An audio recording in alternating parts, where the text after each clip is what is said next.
What's going on, guys? ¿Cómo estás? Bonjour. Another day in paradise. Here we are, Mulatto Monday. Haven't heard that one in a minute, but shout out to the Mixed Lens. I saw that she made a post was saying Mulatto Monday, so I like to see that. But I want to share something with you guys. Mulatto Topics, I'll for sure change the kind of generic title of this stream. There's a couple videos I want to cover. I want to start with this one here. This one kind of randomly popped up in like my algorithm on YouTube. The title of the video is White Preacher Refuses to Marry Race Mixers. Okay, it's a 2-minute clip. I'm going to play it, but I'm going to read right here what it says. It says, "That's right, hybrid again. Instead of leaving it, leaving it the way God wants it, he wants to make his own way. He has to do something about it, you know. He has to make his own self a name. God be merciful to him. It's pitiful. I don't know. It's going to be conjunction like with the last stream that I basically did for this particular video I'm going to cover on this live stream, where it's like you have some of these super radical, basically white racist pastors and people who use Christianity as a cover for their racist political agenda. They weaponize the Bible and Christianity, to promote their racism. And people have been doing that for centuries, even other faiths as well. We can say, I'm not specifically just saying it only occurs with Christianity. I'm not saying that.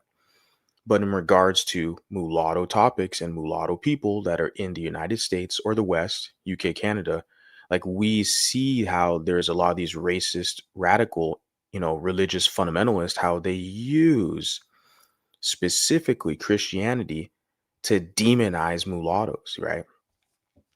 And the whole in our creation, our being, our presence here, where they deem quote unquote miscegenation as being like a sin and evil. And you hear that rhetoric coming from these quote unquote Christians. So I'm pointing that out and I'm highlighting that. This is not an attack on anybody's faith. We're pointing out how people will use their faith to attack mulattoes. And we're noticing this, okay? So let me play this clip of this pastor here. Thing. Not holy, not wonderful, and everybody should do it.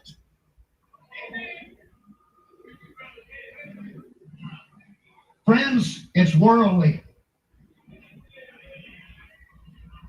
Why is it so many black basketball stars, black football stars, black baseball stars want a white wife? You hear that Southern accent, right? That's very convenient. Also, I wanted to point out, you hear what he just mentioned, right? This is a reoccurring theme. He said black baseball stars, black football stars, athletes, they want a white wife. Remember, that's the configuration they hate. Because when they say race mixing, I told you guys, for them, the white supremacist, it's code word for anti-mulatto. Because they're not going to talk about when a white guy gets an Asian woman or a white guy gets a East Indian or something woman or Arabic woman. They're not talking about, they don't care. That's perfectly fine. That's standard protocol in their culture. The current vice president of the United States, J.D. Vance, has an East Indian brown skin wife. And his kids, I think he has 2 sons, they're biracial. They're half Indian and they're half Caucasian. So it's like they're not talking about him. They don't care about that. Their issue is when it's a black guy that gets with a white woman. So there is a hint of, like, I can say I use this, I'd rarely ever use this. I'll say there's a hint of misogyny there because they're specifically upset with white women exercising their sexual liberty and freedom. They want to police their bodies and they know they physically can't. So they want to demonize them and use the Bible to justify their reasoning, you know.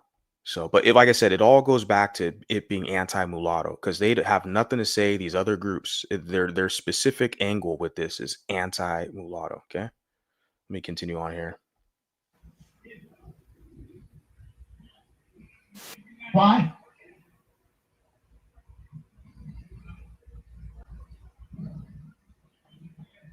Lord have mercy.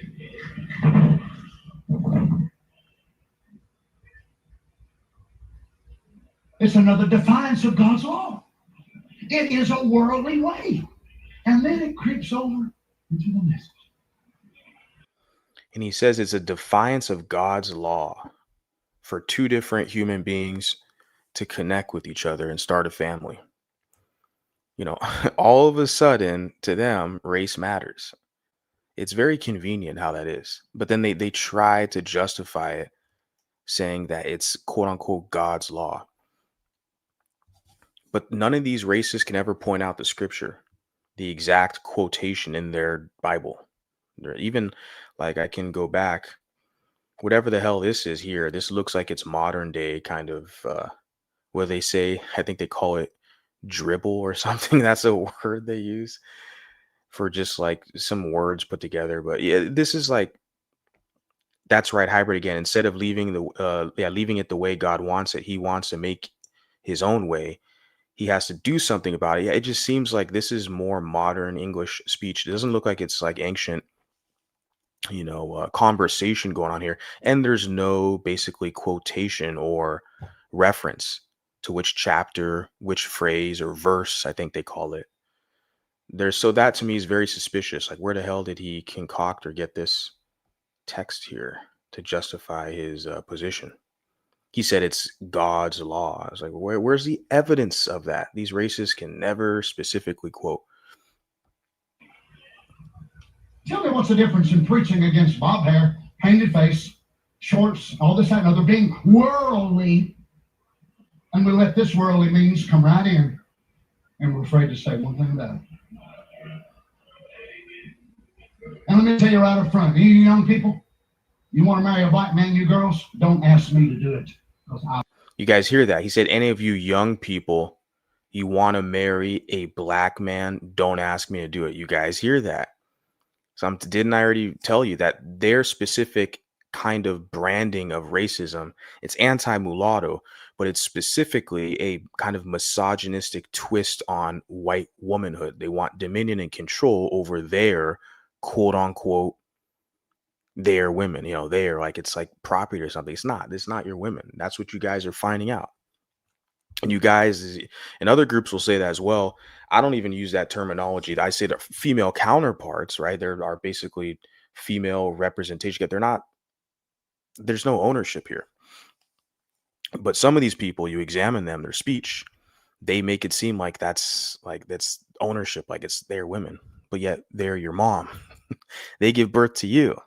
So it's kind of works the other way around just as much. You guys need each other. You want a society, a family, civilization, etc. But I think that's what they're having an issue with, is trying to work out their like negotiation. But he specifically said, if the female asks him, if it's a white female, and he said, oh, if you got a black man, I'm not going to marry you. You guys see that? That's a special kind of racism that runs dear in their hearts that they're going to hold on to, right? The saddest part about all of that is what happens when it's like his daughter, you know, gets it a black guy, which a lot of times it happens. They do that in defiance for their own family. Like, he's going to be crushed emotionally, right? I refuse. I cannot do it with a conscience toward God and look these quotes in the face. You white brothers, you find a black sister, you want to marry an African or whatever more, don't ask Brother Donnie. I'll quit church, suit yourself.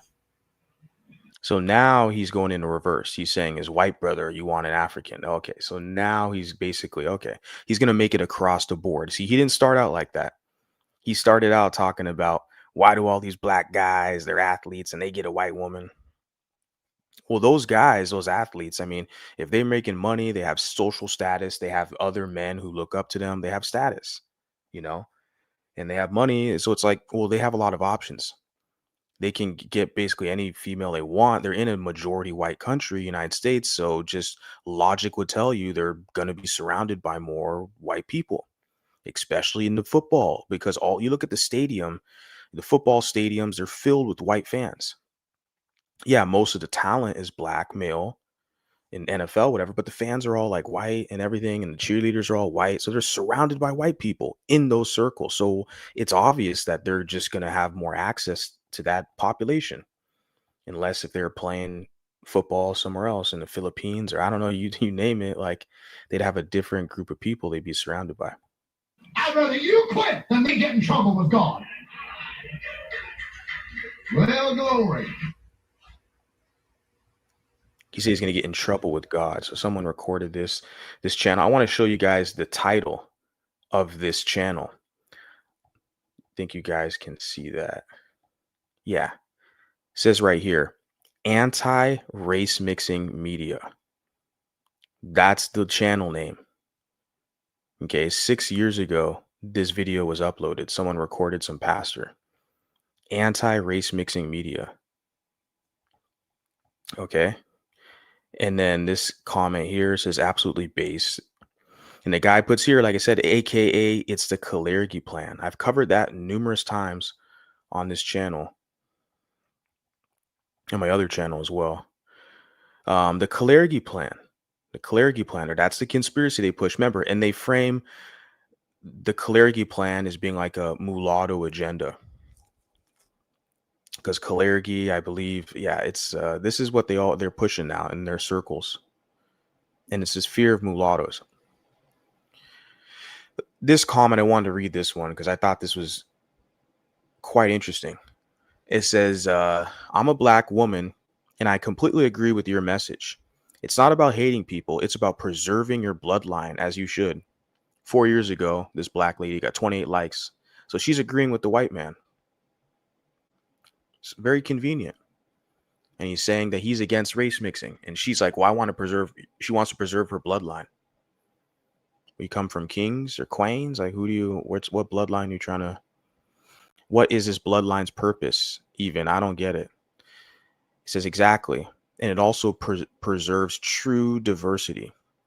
Don't preserve yours if you don't value it. I value mine. So yeah. Interesting characters. The racists are all finding each other. Interesting. Yeah. I just wanted to share that with you guys. And then I have another clip, something more positive. But I wanted to start off with that. Just more evidence and reasoning, you guys. You have access to this stuff. Where these people, when they say race mixing, they're saying black and white. Because the pastor, again, I'm going to reiterate, he specifically said black men and white women. If you're a white woman, you're young people, don't come up to me and ask me to marry. You got a black partner. You guys hear that? And then he said, oh, the black women, or he said the white guys. If the white guy has a black partner, don't ask. So his whole issue was black and white. That's what I'm trying to get you guys to understand. When you hear them and you analyze them and they say they're against race mixing, quote unquote race mixing, they're saying they're against mulattoes. I'm trying to drill this into my audience's brain, that this is really what you're dealing with. These are people who are anti-mulatto. And they pretend to be biblical and Christian, and they pretend like there's logical reasonings behind it, but they seem to give other mixed race groups a pass. They don't have the same like negativity, animosity, and hatred. It seems like it's special for us, for mulattoes, black and white, is that they have an issue with. Shout out to Mulatto Mindset. Like I said, something more positive on this one. And he uploaded this clip. How long ago was it? 10 days ago. And it's Charleston White. It says mulattoes are the new chosen race. So I thought this was a good video. He covered something pretty good. So shout out to him for that. Let's tune into this. Positive things to say about mulattoes. He says that we're the chosen people. He says that we're children of God. He says that we are the people that have the most understanding, the most love, the most acceptance. I want you to listen to this beautiful sermon that he laid out for you in this interview. And I do agree that with mulattoes, we have the most understanding because of our dual heritage. So our ability to empathize and sympathize with Caucasian people and also African people, because that's part of our lineage, our heritage, our bloodline. So our ability to identify both of them is a unique skill that most people don't have. They don't have that level of empathy. As far, I mean, I'm not saying, what I'm saying is that it's unique for us. I'm saying it for us, it's unique. I want to make sure I word it correctly. But listen to Charleston White and what he has to say. Most mixed kids, homie, uh, they're way more compassionate and loving and understanding than the average natural white kid, black kid, Mexican kid. Yeah, and I'm from the West Coast, California. I think mulatto mindset is as well. So like, yeah, I agree with what he's saying. Like, because these other groups are very tribalistic. Mexicans very tribalistic. I'm not saying all, guys. I'm not generalizing. I'm saying a lot of them, they're very tribalistic, right? And very nationalist with their group. Same thing with Black Americans. Same thing with white Americans.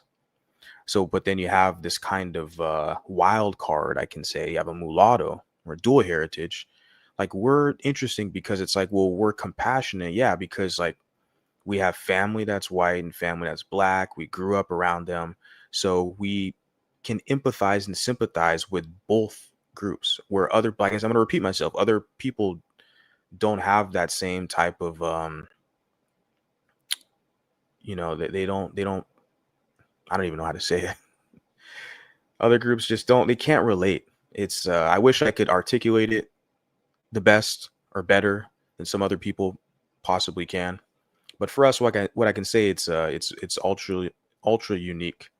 Our ability to have compassion for different groups.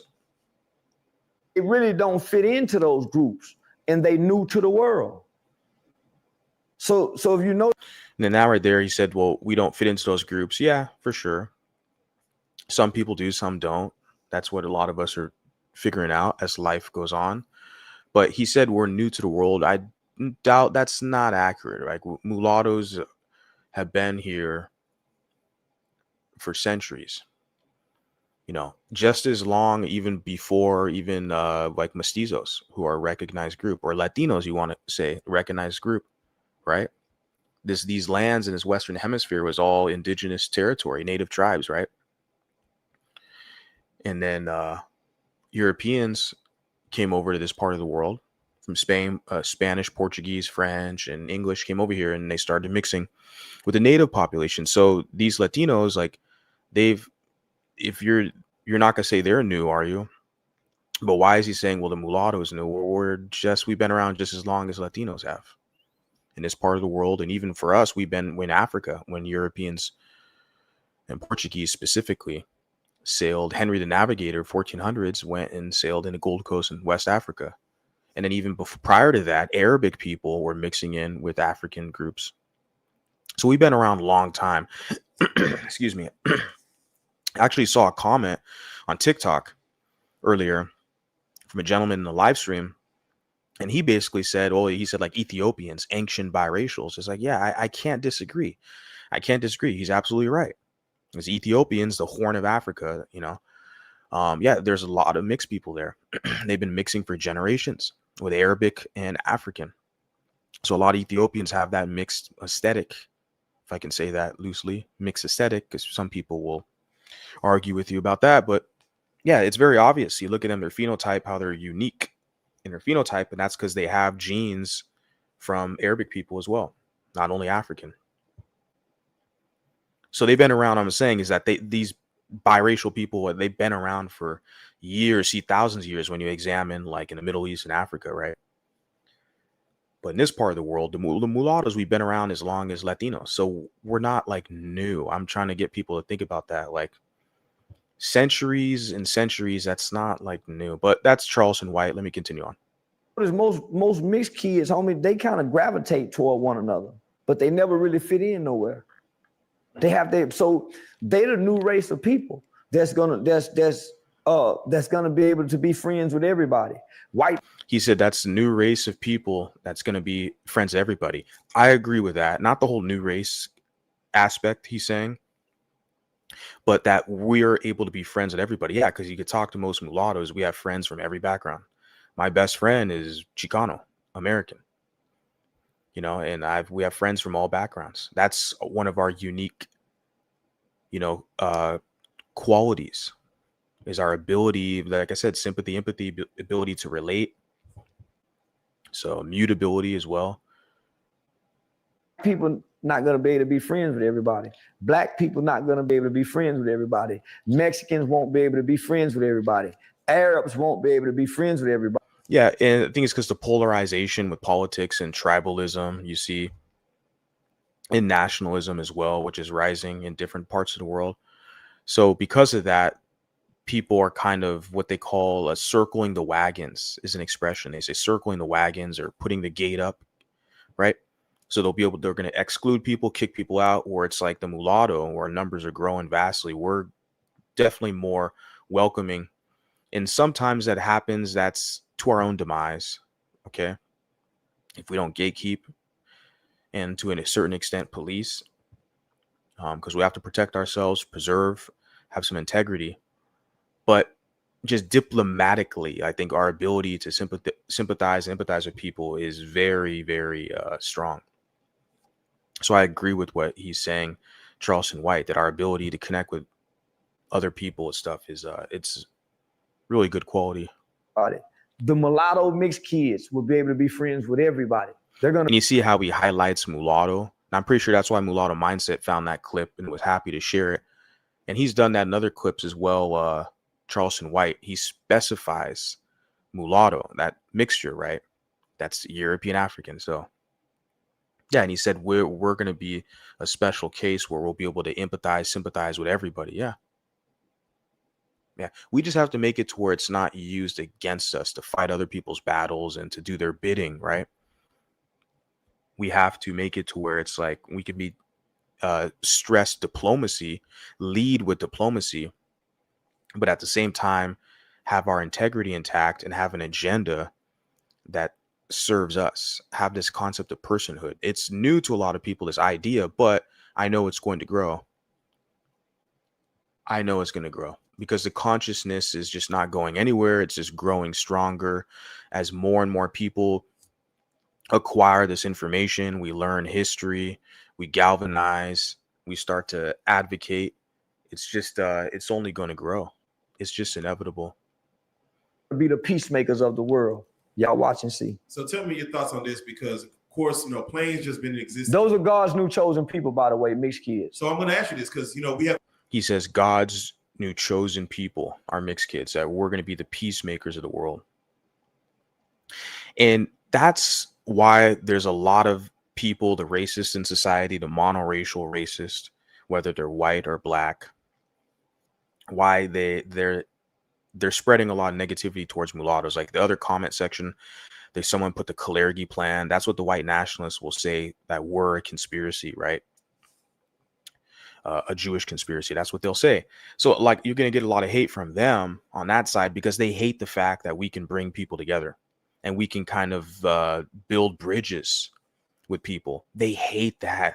The racist, the separatists, right? Because you have it, yeah, like I said, from the white side and from the black side. It's unique for us because we're mulatto. We're a fusion of the two groups. We're a whole, different entity. And so for us, it's very interesting analyzing this. It's like your parent kind of groups where you come from.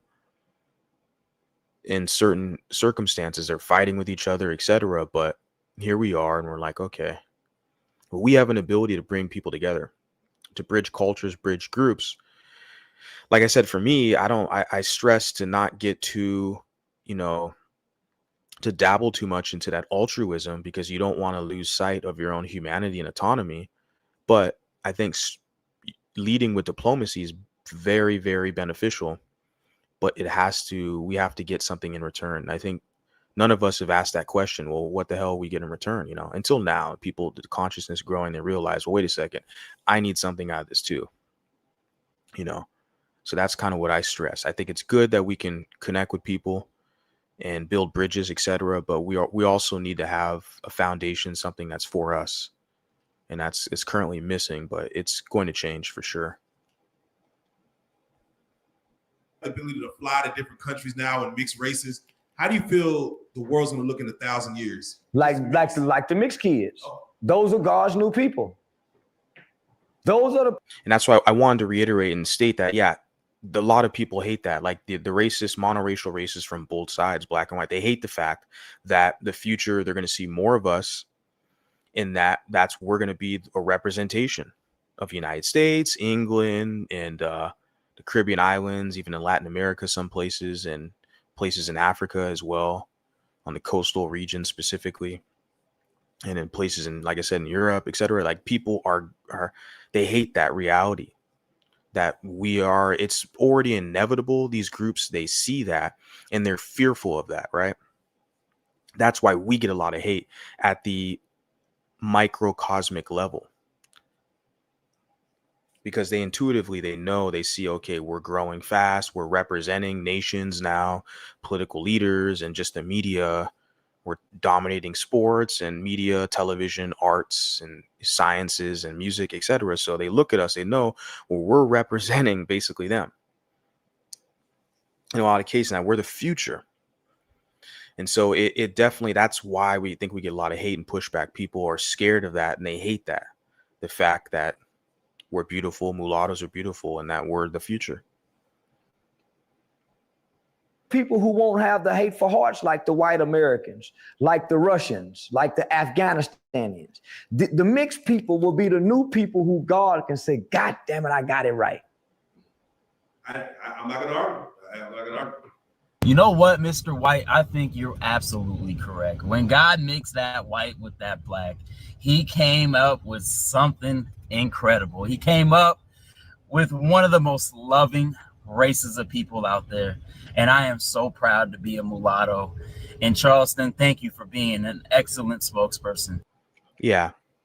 Shout out to Mulatto Mindset for sharing that clip of Charleston White. And I agree with Charleston White. He makes good points like with that. And Charleston White's made some other great points in regards to mulattoes. And I think it's because he has a mulatto child, or a Blaxican child, but it's mulatto, depending on who you ask. And so yeah, Charleston White's made some very good points as well in the past, talking about how he's going to tell his son, I believe, his mulatto son, to like, your group, your tribe is mulatto. He's like, don't let black people trick you into thinking you're one of them, because and it's to hear a black guy say that, like, I have a lot of respect, because he's being honest and he's public with it, where it's like a lot of people are gonna lie to mulattoes, right? That, oh, race doesn't matter, just be a good person, work hard. Yeah, that's all lovey-dovey. If the world was like that, but it's not the reality. I don't know, you guys tell me. So I just want to hop up here and talk about that, share those two clips. I don't really have anything else planned for you guys. I just wanted to pop up here and basically say hello and share my thoughts on that. And yeah, shout out to you guys. Make sure you hit the like button. I'll be back pretty soon with the live stream. I don't know when, but I'll probably announce it prior, so to let you guys know that I'll be up here. Sometimes I just like jumping up here and just chopping it up, unannounced, just to see who kind of shows up and who's out there. But I just want to talk about that right there. And yeah, I'll see you guys pretty soon. All right, peace out.